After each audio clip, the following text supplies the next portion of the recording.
My name is Tevita Fakasiieiki.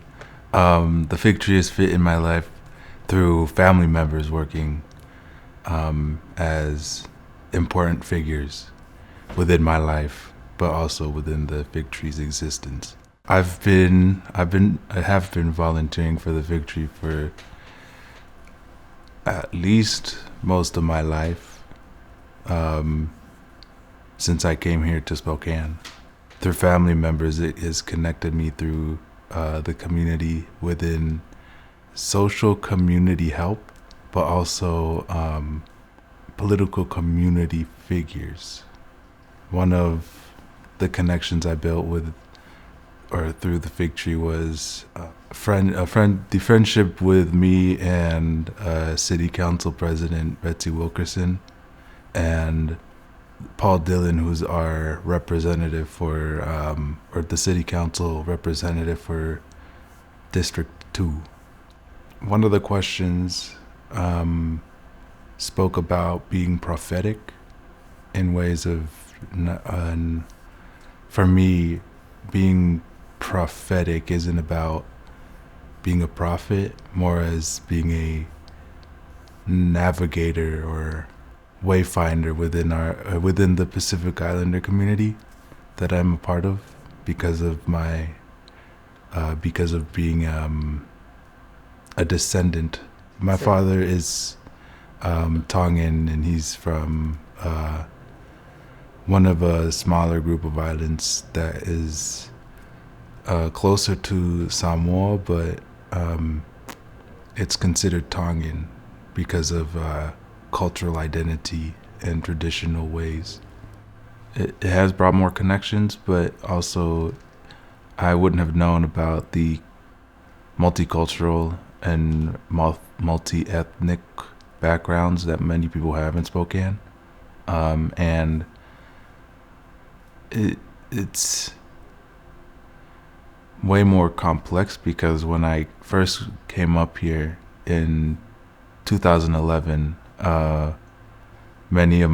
some of my family members said there weren't any Pacific Islanders, and I went through the school system, the Spokane public school system, and I went to Grant Elementary, and there were many Marshallese and African Americans and other intercultural groups that I didn't know of to begin with. And as I grew into middle school and high school, I realized there was way more to learn about the intercultural aspect of Spokane, but also as you would as a high school student, try to find your own identity through family members or other community groups that are in the high school or in Spokane.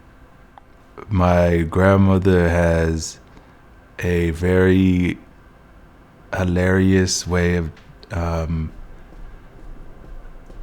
of stop exaggerating or stop like doing too much, and it's stop making a mountain out of a molehill.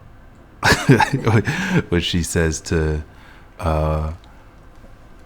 my other family members if they're going on a random tangent of some sort, because it's been a continuous model that most, if not all, my family members have that are close knit. And one of the plans I do have in terms of future is to, right now I'm doing international affairs at Eastern Washington as my major, and because it's because of my grandmother's and my mother's international travels that I wanted to do international affairs. I haven't traveled much, only to visit national places or to visit family in Tonga when I was small, but traveling the world is one of my bucket lists. So the 3 R's were respect, resilience, and resistance. And since the Obama administration, I've been using those 3 R's. Respect is one that is most, for me, is most honored, because I have to respect the people who have lived longer than I have within my community. Respecting your elders is one of the greatest gifts that I've been given within this life. Resilience is to break out of this, or liberate yourself from this oppressive mindset that or this colonial mindset that we have continued to work with, and or not continue to work with, but that we are trying to work against, and break through that barrier that constrains us to find this monetary or physical aspect of life. And then resistance is to resist this oppressive urge to oppress others, but also to resist is to continue working with others for the good of the community, rather than for the greed of one person. But also it's to resist a oppressive regime like we have today. I think I mentioned during that was to respect one's opinions of their own culture, because if you respect that one person or the group's culture by actively learning about it and appreciating it, then we wouldn't have this sense of cultural appropriation. Some of the values that my dad it's not much because I haven't asked as much as I should, and I'm getting to a point where I just need to ask him at one point in these next few years about what he did through his life. One thing that he's giving me, or he has given me, is that it isn't always about the physical prospects. I went through a small fender bender a couple weeks ago, and one of the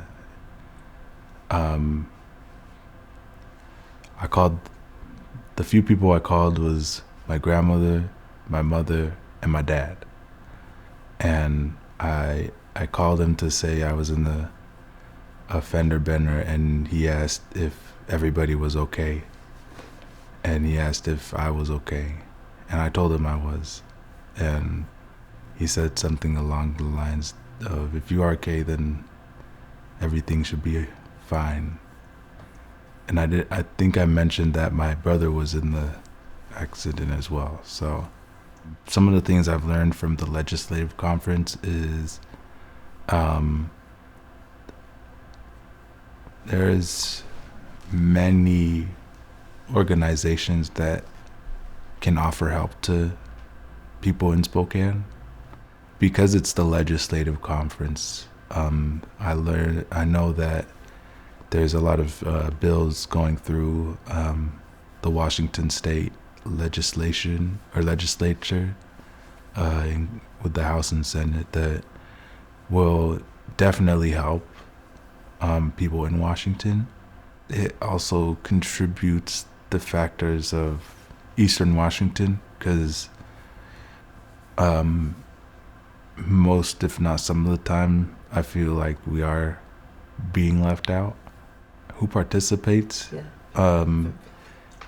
Well, because it's more organized by the Fig Tree, it's different people it's different groups from different faith-based organizations. One of the examples is MCAS, which is the Muslim Community. Forgot the rest of the acronym, but there's there's Muslims, there's different denominations of Christians that come along to join and see the process of this conference. I mean, it's also not just the Abrahamic faiths. Right. It's also indigenous communities that also come in, not including those of the Spokane tribe and the Colville, but also people who are. There would be a few speckles of Pacific Islanders in there.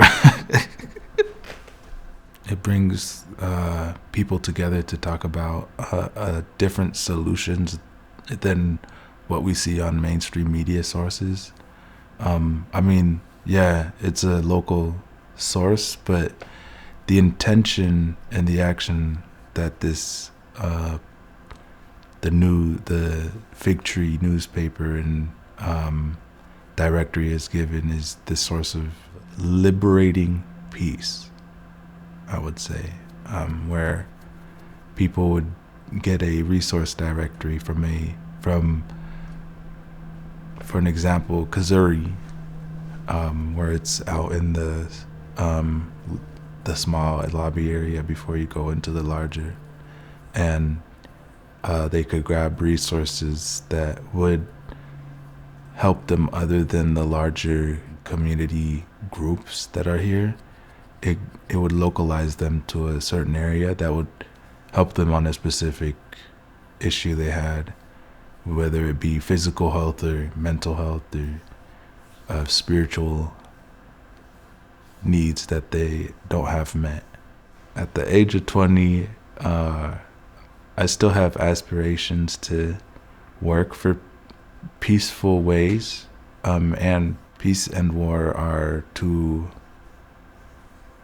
inevitable outcomes. One leads to another and the other leads to one, but I say that as a joke. One thing I want to do is, or within my life, is to pursue different ways of providing the 3 R's to people, but also include liberation with that. Depending on the resources I have, it would be the way that I would lead people, or lead in those factors of being respectful, but also leading in resilient resistance.